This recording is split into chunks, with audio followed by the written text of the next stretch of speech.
Hi everyone, welcome to Two Bald Guys Talking Safety. I'm Langdon DeMint. And I'm Julian Taylor. And welcome to our podcast.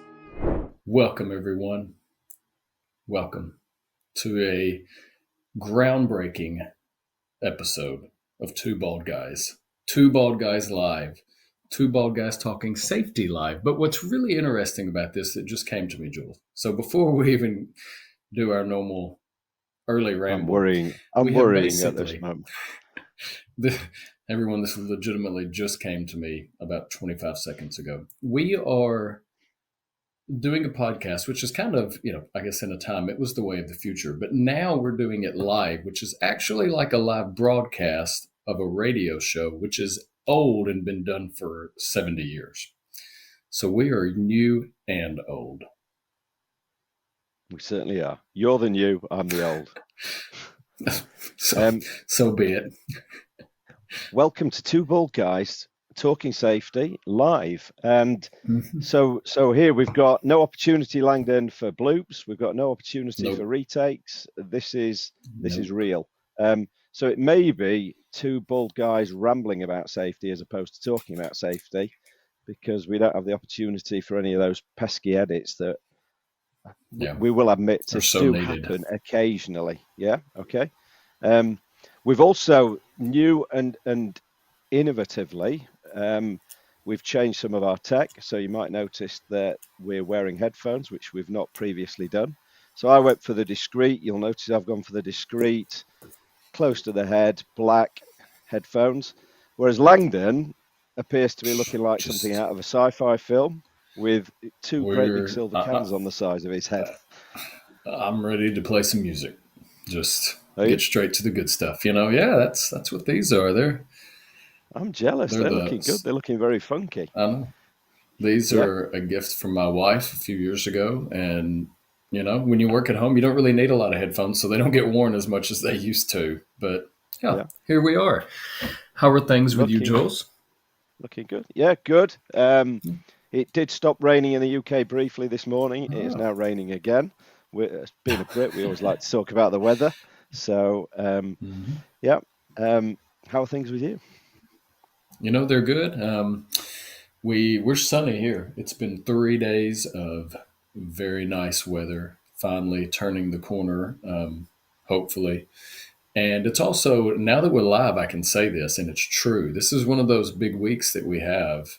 If you're a golf fan, Jules, it's the Players' Championship starting tomorrow. Players' Championship. And then what's coming up after that, Langdon?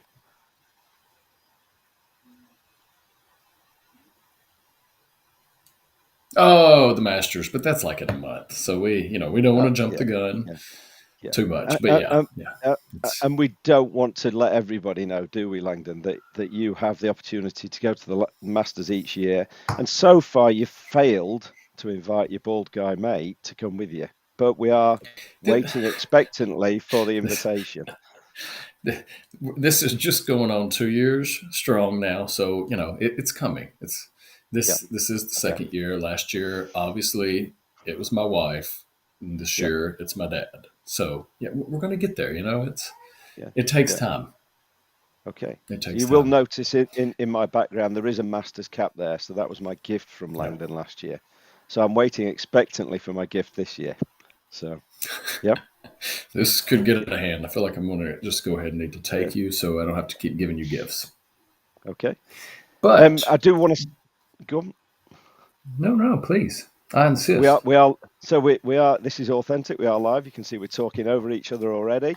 It's going to be. It could become even more authentic because Langdon has a sick child at home who hasn't gone to school. So if you hear some noise in the background, that is authentic Nashville children screaming and crying. Yeah. I just want. I was just going to say that. There's not. No. I was just going to say thank you to everybody who's joined us. I noticed Simon Jones, friend of the podcast, has registered a previous guest, so we may get Simon onto a live podcast in the future.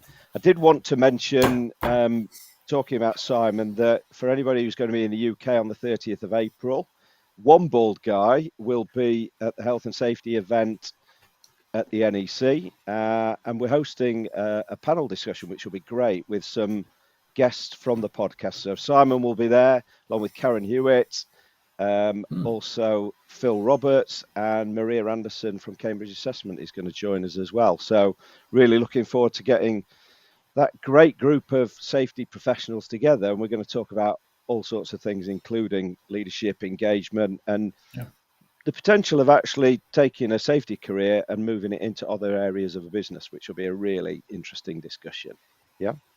Yeah, I think that's always good, because you see whether it seems like starting off in health and safety is, and then progressing out, to me, is kind of the better, the better avenue for safety professionals a lot of times, just because they've seen it. But on the flip side, I think it's a good profession,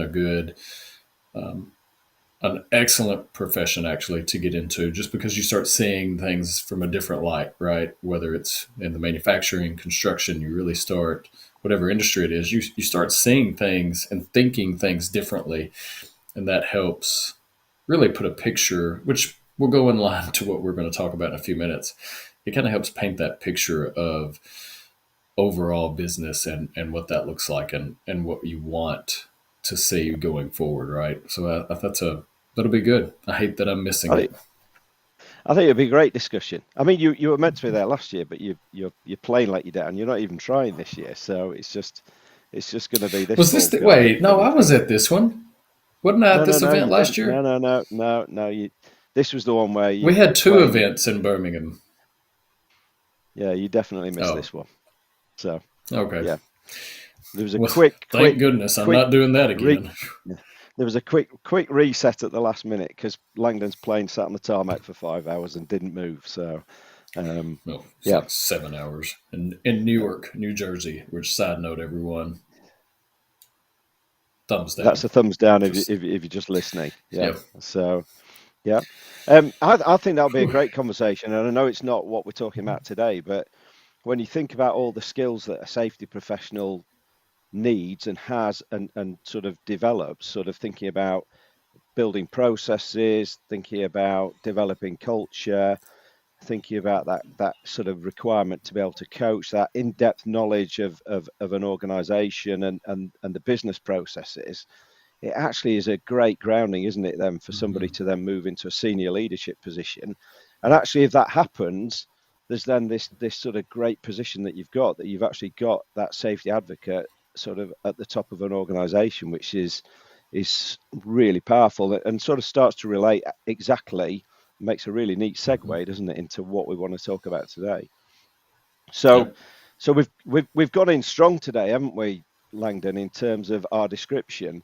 We haven't said, oh, what's the problem with safety culture, or oh, we're not fans of safety culture.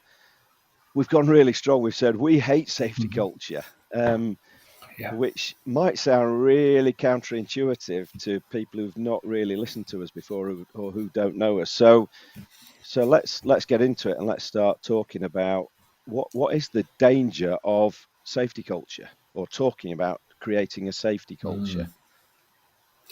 And I think that's a good one, because it's been a while. I've never been a proponent of a safety culture, right? And why is that? I mean, it's pretty fair to say, if you look at it and you say that your organization has a safety culture, that's great. I'm not going to negate it. But what about your business? What about your productivity? What about in general operations? The people? There's a lot of cultures that exist. And I know we'll jump the gun, or I don't want to jump the gun. I know we're going to get there in a few minutes of what that really kind of looks like, and what people, I'm sure many are how they're tying that in. But I think if we don't watch out, you just start throwing that term out loosely, and you really miss what you're trying to say, or what the point of it is. And that's, to me, that's why I'm not a big proponent. I can recall being in a meeting face to face. This was pre-COVID, and actually saying, I don't like safety culture. And I just remember getting all kinds of looks like he has blasphemed the safety realm. And I was like, hey, let's talk about this. And I gave my perspective, and I got some agreements. Some people, I'm sure, still didn't. They didn't, and that's fine. It was just my perspective, and what I still hold to is, I think it's a very narrow-minded thought to think of it in the historical view of how we talk and think safety culture. It was a really fashionable thing, wasn't it? And I'll hold my hands up to it. I Mm-hmm. mean, in sort of 10, 15 years ago, the in thing was to talk about creating a safety Yeah. culture. And I'll hold my hands up and say, yeah, I was kind of bought into that idea. We've got a really good sort of image that we're going to put on the screen, which sort of illustrates one of the problems, though, which is the danger of safety culture is that what we saw all the time was organizations trying to, or health and safety teams trying to create this safety culture. But actually, unless it sort of aligned perfectly to the business culture and the things that were happening at the top of the business, the danger always is that business culture is bigger, and it's more powerful. It's going to overpower safety culture, and the priorities of the business will be the priorities that get focused on, not those around safety. Mm-hmm. So we'll talk later about moving that into safe operations, and this sort of really started to come home. The first thing that really triggered it with me was, and I think I've said this before, was talking to a guy in New Zealand, and he nearly threw a cup of coffee over me when I mentioned the phrase safety culture. And he said, "Well, everyone stop talking about safety culture." And yeah, I was a bit like you with your blasphemers. Was I was sat there thinking, what's this guy going on about? But he made really good sense. He had that conversation that I've just talked about there, which is the danger of safety culture is it's this singular thing that we're trying to create separately, and unless the whole business gets behind it, it just doesn't work. And inherently, businesses, just being pragmatic, businesses have other focuses, and those are the Yeah. things that people will be focused on and will work towards. And if you stop and think, we're really lucky, aren't we, Langdon? How many different businesses have we got to go and visit and to sort of see in Mm-hmm. action as part of the jobs that we've had? It's probably Yeah. thousands. And I just reflect back on having done this for many years now. And you would typically go and see an organization, you would be invited in to talk to the safety team, and you'd end up walking into an office and there'd be one person in that office, and it'd be the maybe the head of safety, the safety manager, whatever the job title was. And commonly we're talking about a fairly major change project that was being Yeah. considered, and there's nobody there but one or two people from safety or environmental or sustainability. You think about any other major change project in an organization, you'd have more people there for a start, and you probably Mm-hmm. have people there from senior leadership because it's an important Yeah. project. And it just really started to ram it home to me that safe, not just safety culture, but the safety teams in many cases were isolated. They were they were beavering away, Yeah. trying to do what they could to improve things around safety, but actually most of the time it was being done separately, and it was and sometimes at odds to what people were trying to do in the rest of the Yeah. organization.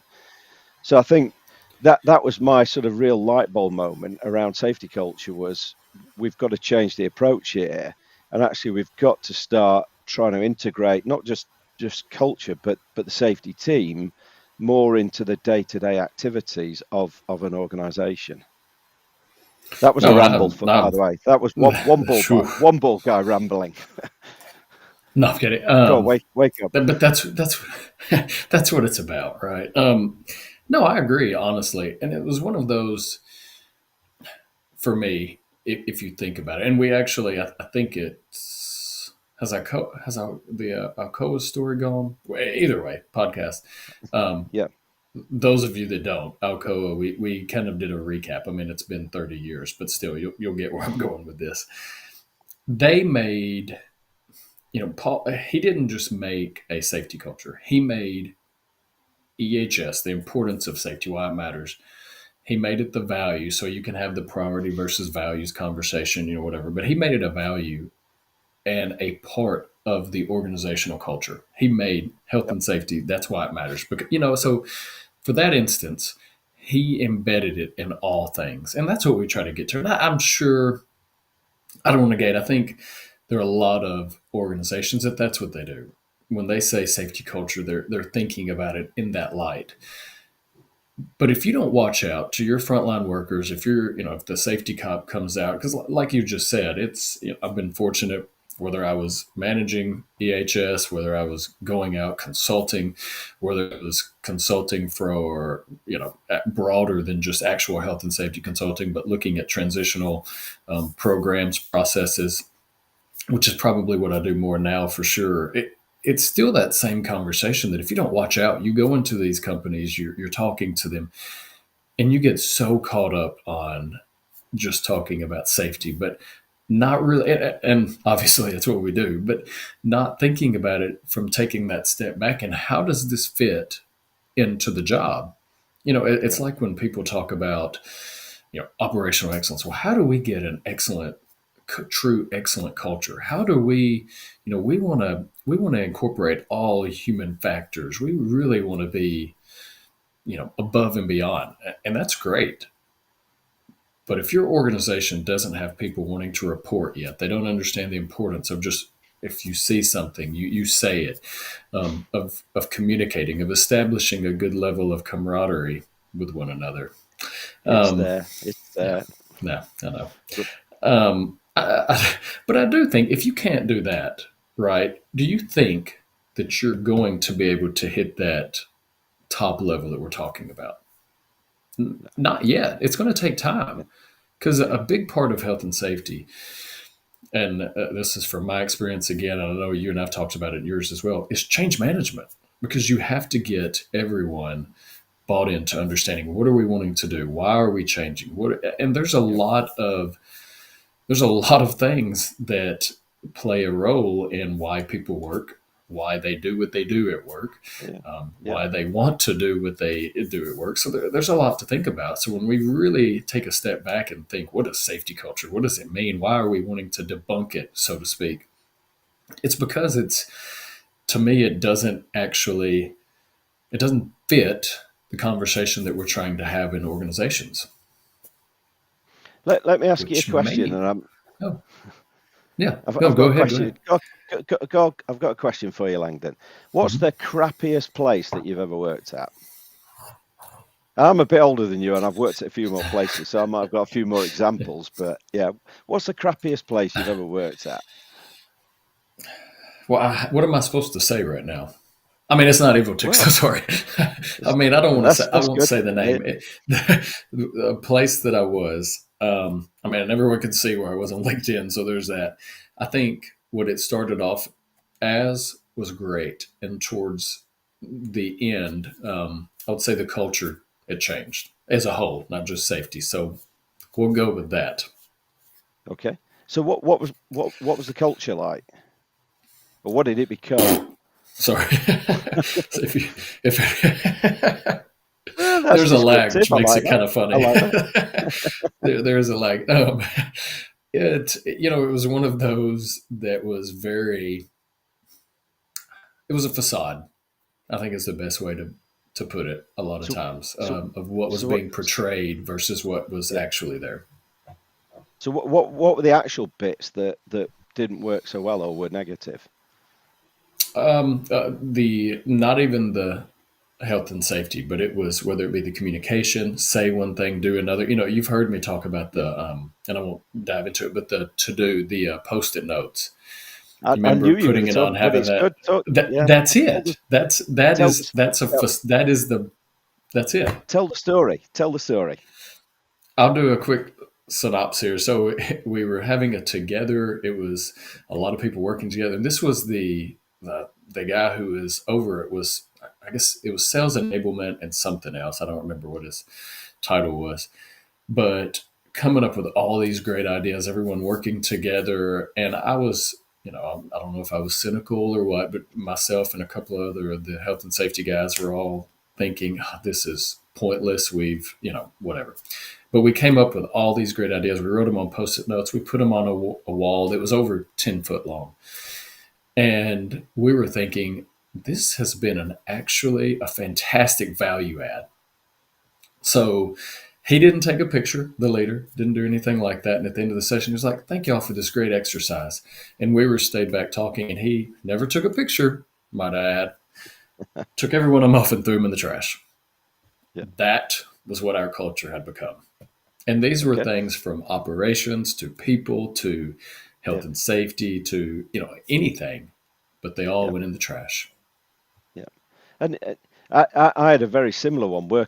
I used to work for a big organisation in the UK, and again, we won't mention any names. Just look on my LinkedIn profile. You can work it out.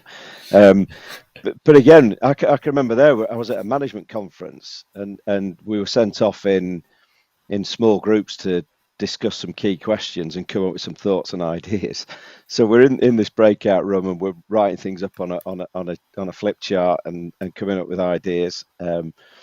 And one of the senior people walked in, looked at the flip chart, ripped it off, and said, "No, you've got that all wrong," and started to write his own things on it. And again, it's that same cultural thing of, yeah, we've sent you away to consider this, but actually we've got the answers already. You just didn't know about it.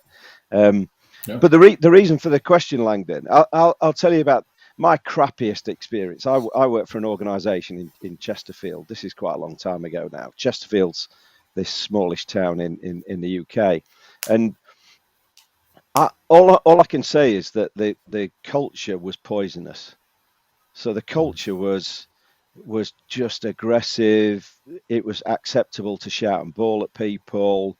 It was just a really toxic culture. And the reason for talking about that is it goes back to that image that we put up on the screen. If that's the company culture, how comfortable are people seriously going to be about putting their hand up and reporting things relating to safety or reporting ideas or suggestions?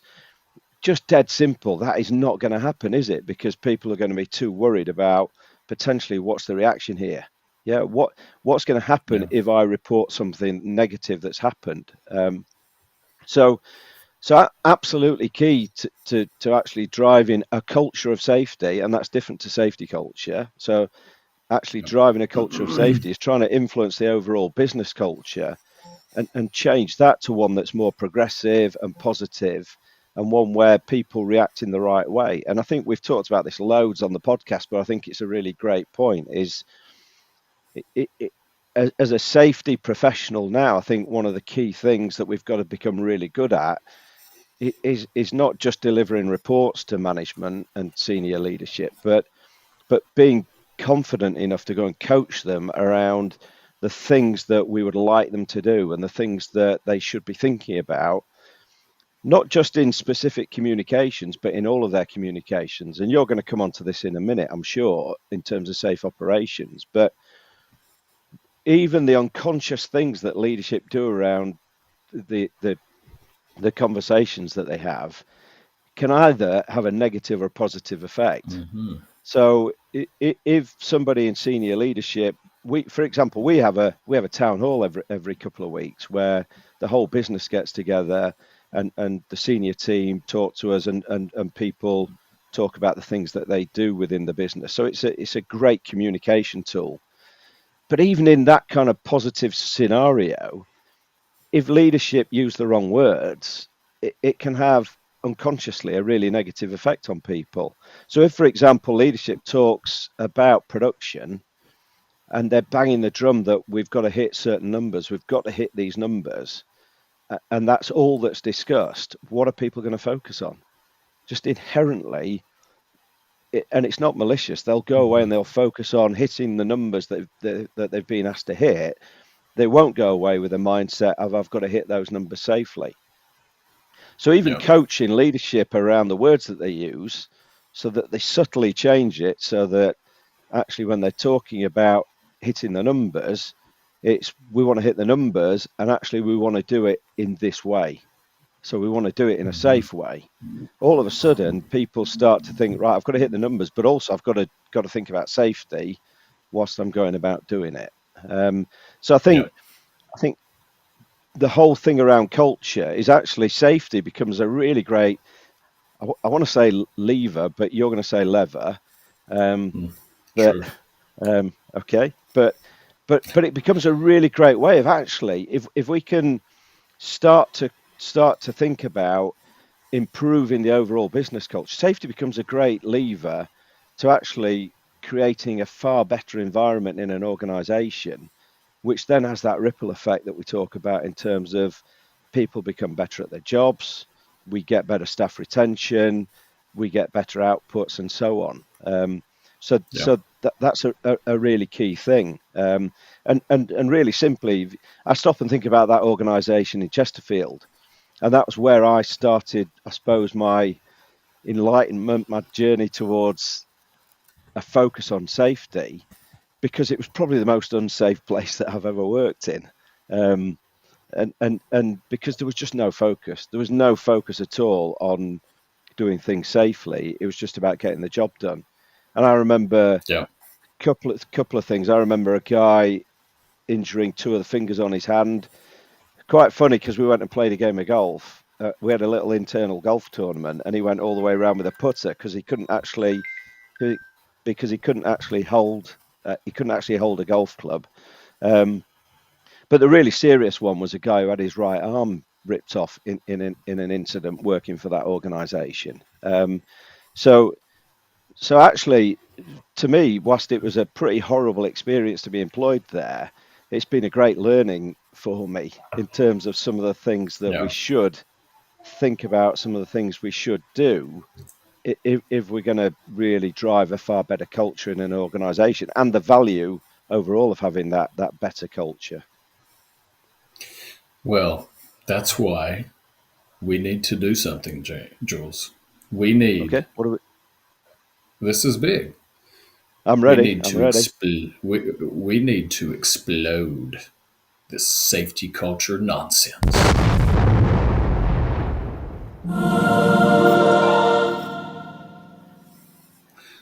And the See, light this is shined upon safe operations.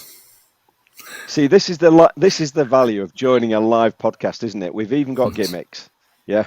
That's well, and it's not like, and to be fair, we've been talking about this for like a year, so it's not like it's really that new. But now it is in a flashy new way. But Yeah. but I do think there is a lot to that for what everything you just alluded to, for what we for what we're trying to get across. Whenever one of the first things, whenever I'm sitting on a call, whenever we're talking health and safety, if I'm going out doing some type of consulting, it's very much learning, what does your organization look like? What do you do? How do people communicate? And I know we've seen before, a negative culture is going to be prevalent if you don't watch out and you're not taking organizational buy-in. And that's because what happens, any positive gain that comes, if you have an overarching negative culture, kind of like what you were talking about a few moments ago, it doesn't matter what positive attribute comes, that negative culture is typically going to just eat it alive. And that's why we have to keep kind of embodying that safe operations mindset, that health and safety into everything we do, and making it a value, right? And if you want to say, priorities, you like that perspective, okay, that's great. Then make it a priority that never changes.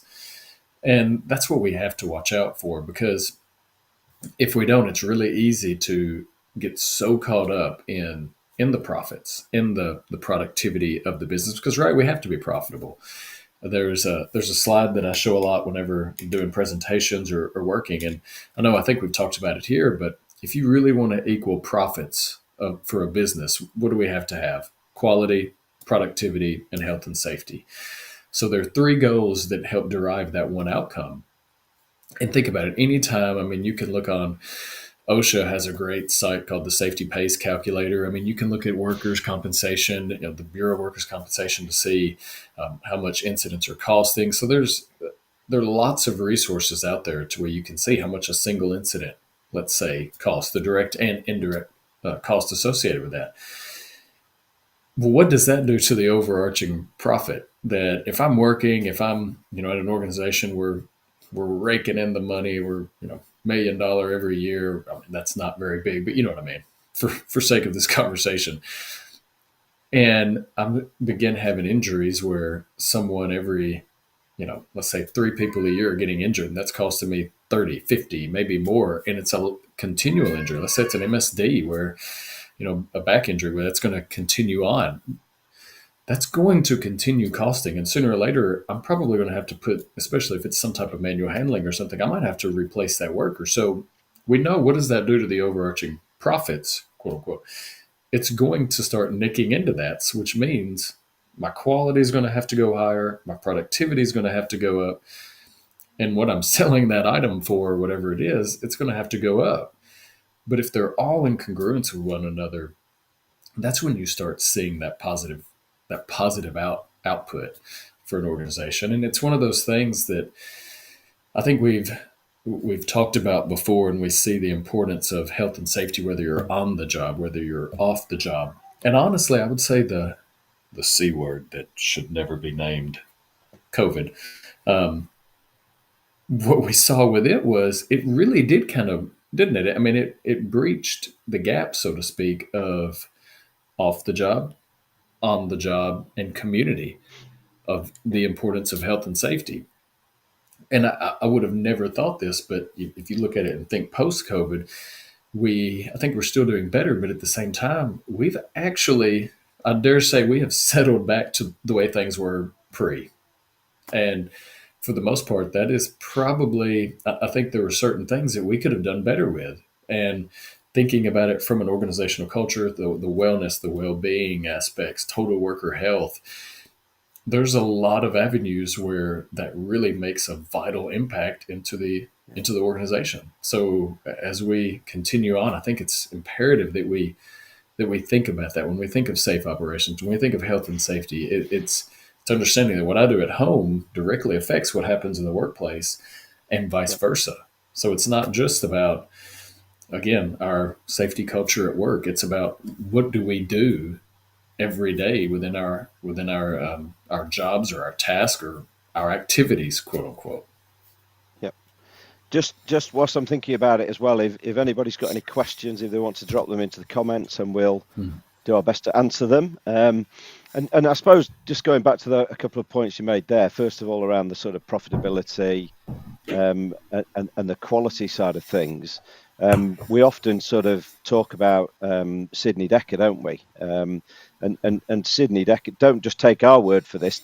Go and look at the works of people like Sidney Dekker, who can clearly point to this correlation between safe sites, safe organisations are more profitable and more successful, because people are bought into it. They want to do a good job, and it drives that sort of productivity and profitability for an organisation. And I suppose the second point there was when you're talking about the overall well-being of an individual, not just sort of thinking about them within the workplace. Several people that we've talked to who've been involved in sort of serious incidents absolutely clearly say to us that they approached when they sort of went into the workplace, their head probably wasn't in the right place, and that was a contributor towards the incident. So the things are absolutely linked. Langdon, I'm just conscious of time. I think we do like to give some top tips, don't we? So we should think about some top tips in terms of, it's not easy to wave that magic wand and Harry Potter style and make a culture change and make safety a part of it. Well done. You've done better than I could with that. Yeah. Okay. So should we ever think about some of the things that we can do to start to just gradually start to change the perception of safety within our business and our organisation? Do you want to go first? I would love to. And I feel like this is a curveball because I don't recall talking about this, but you know what? It's in the bag anyways. I know you're ready for it. Thank you. Before, and I dare say anything when we think about it from an EHS perspective, but it really operationally as a whole, you have to be introspective. whenever, that's the whole point of a gap analysis. For example, when I like to send those out to organizations, let's just get a baseline understanding where you are. It's be introspective and be real, meaning let's understand where are we? Where are we within our health and safety journey? Where are we within our true organizational journey? You brought up the likes of Sidney Decker and Todd Conklin, and a lot of that, what I was, kind of alluded to at the very beginning. When you think of human performance, human factors, human organizational performance, I should say, a lot of organizations aren't at that point yet, and that's fine. It is having that understanding of where you are. So one of the most important things as you kind of think about tackling a lot of what we've discussed, or you're wanting to kind of find tidbits of how you can improve, it's very much be introspective and real, and understand that if you are a one-off health and safety professional in your organization, how you view it is probably different from how Jimmy or Julie on the front lines view it, which is probably different from how your senior level management views it. So understanding that, let's be introspective and be real as to what can we do to start deriving a change. So introspection is numero uno. So top tip number 1, don't kid yourselves. Is that right? I can't say this very often, but you actually summarized it in a lot shorter version than myself. So, yes, very neatly. I'm going to go with ownership and accountability, Langdon. And I think one of the big dangers is that within organisations, people report things or things are meant to be happening, and actually nobody things don't get closed out, things don't get dealt with properly. People don't own things, and people don't feed back on the things that have happened. So again, if we ask people to report things and they never ever hear anything as a result of reporting those things, because there is no ownership and there is no accountability, people very quickly say, well, why am I bothering doing this, and stop doing it. So again, crappy systems, crappy processes can be a contributor to that, because people can hide behind those crappy systems and crappy processes. So I think it's about having robust processes in place that actually mean that people have to do the things that they say they're going to do, and we can then feed back to the organisation about those, and we can show the value of what's been achieved. Okay. Top tip number 2: ownership and accountability. I like it. And then I think for me, number 3 would be champions. Find your organizational champions. And for me, it goes into honestly what you just said. So if you don't have that ownership, you don't have that accountability, hey, we have a health and safety program, but that's it. All right. Find a champion, either be the champion or find someone to help you. A champion can be multiple people, to help you deem where do we need to put priorities. After we've been introspective, we see it. Where do we need to put priorities to then let's refine a process or create a process, whatever it is. So for me, number 3, it's be and find your organizational champions to push that and help that overall culture. I think on that one, when we talk about leaders in safety, it doesn't necessarily need to be related to status or job roles within an organization. It's actually it's about finding the right people, isn't it? And the people who are passionate and want to do something about it. It's finding those people, because they can be a leader in their own area of the organization. For sure. What am I going to think about? I think my next top tip is I'm going to say don't do the same old. And I think particularly if you've used certain people to do things before and it's not landed and they haven't got credibility within your organization, I think sometimes you've just got to be pragmatic enough to say, right, let's take a different approach, but maybe let's use different people, because actually if we just try to do things in the same old way, it gets the same old reception. So I think you've got to always be looking at how can we tweak it, make it a bit more imaginative or innovative, and do things differently. So top tip number 4, don't do the same old. I would say for me, I would round out a 5 personally. So let's see if we would agree on this last one. My last one would be just make it a value, honestly. Or make it a continued priority. Everyone's. That's the thing. If you think about what you just said, true health and safety is going to be done on the frontline worker, meaning they're the ones out there, they're the ones operating, so they have to see the value. Leadership Yeah. has to see the value, whether it be from an ROI perspective or whatever you want to call it. Mid-level safety managers ourselves, we have to see the value, which I feel like most of the time we do, but we have to see the value to help kind of portray that to others, to help create learning for them, learning for the senior level management or execs. So if we make it a value, the Alcoa way, the Paul O'Neill way, if we or any organizations that if you look at, every year NSC puts out a thing, top safety companies, if they make values of health and safety and understand where that safe operations kind of goes, then you start seeing positive changes for this perspective area that we're talking about. But ultimately, I think we have to have positive organizational cultural values to actually want to make changes. I'm going to tweak that one slightly if I can, which is, No. and I think the important thing, I'm going to ignore you and carry on.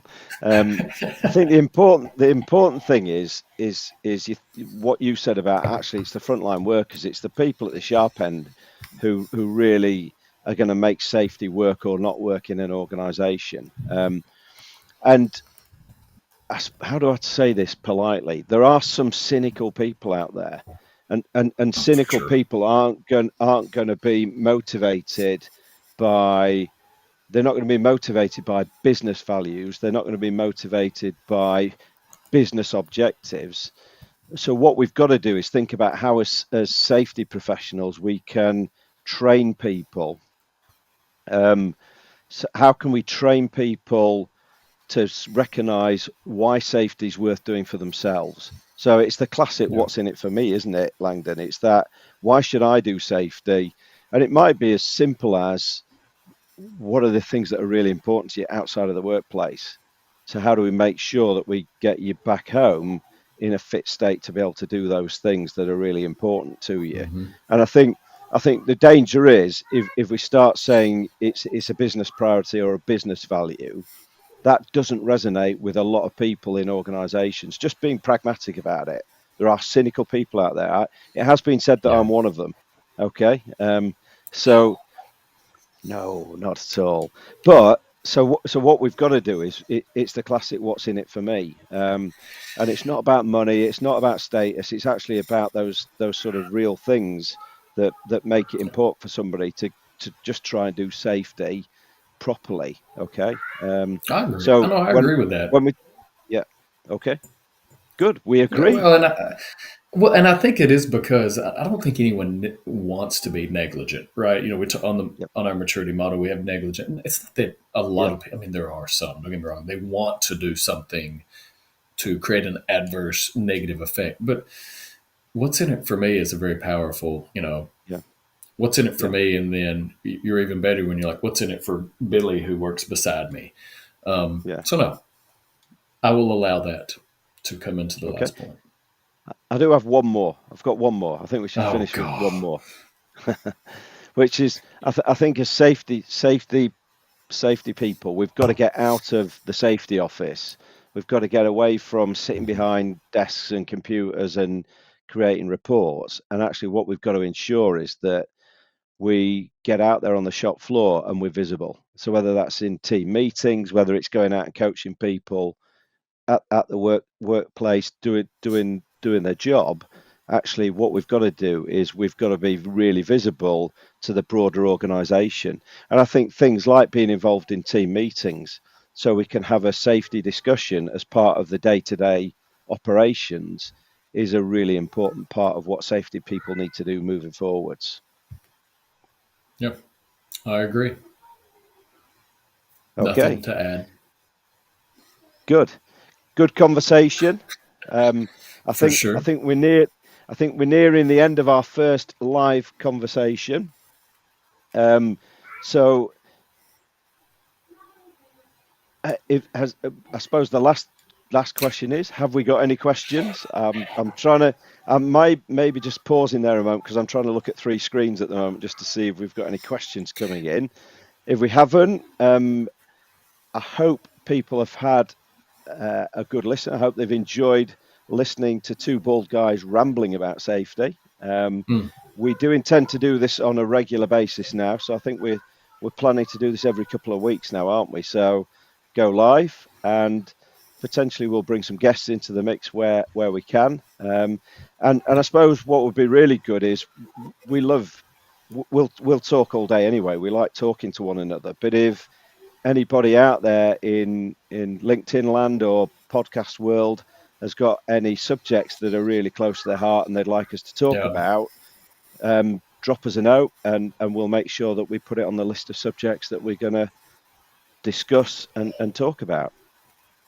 Yeah. Okay. So if anyone has any questions, well, I think we are supposed to give it a couple of minutes just in case anyone has any questions. Feel free. And even if we don't get to it, it is something that we can answer at a later date or email or some other form.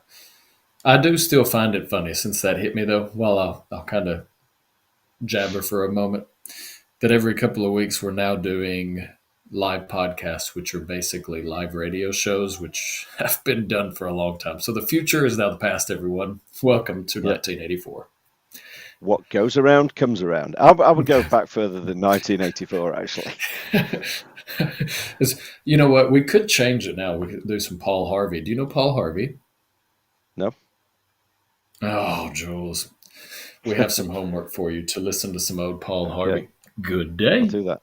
Yeah. Yeah. We'll get the family grouped around the radio to listen to to the Jules and Langdon radio show. Get the antennas right. Yep. Yeah. Well, I think we've given it long enough. Yeah, I don't see any questions coming in. Don't be shy, people. In future, send us some questions. Send us some subjects. We have really enjoyed doing this, and we look forward to catching up again in a couple of weeks. Langdon, I'm going to let you sign us off with your child bawling in the background in your normal fashion. Take it away. I will say it is shocking how much more this avenue that we're using, everyone, it's a different platform that we're using versus usual. It picks up a lot more if you can hear the scream. But yes, that was an angry scream, I think. But for those of you out there, as you listen to us, as you took a journey with us through safety culture to safe operations, we hope that you are able to maintain that in all of your daily activities, that you keep mind of health and safety and how you can be of value to others, and ultimately try to stay safe out there and watch each other's back. Everyone, really appreciate you tuning into this episode of Two Bald Guys Talking Safety. Please follow and subscribe to wherever you stream your favorite podcast, or visit us at evotix.com. And if you want to see how follically challenged we really are, come and check us out on YouTube. If you've got value from the podcast, please go to Apple Podcasts, and in the review section of this podcast, if you could leave us a review or a rating, that would be great. And as always, everyone, while you're going about your days, about your normal lives, stay safe out there and watch each other's back.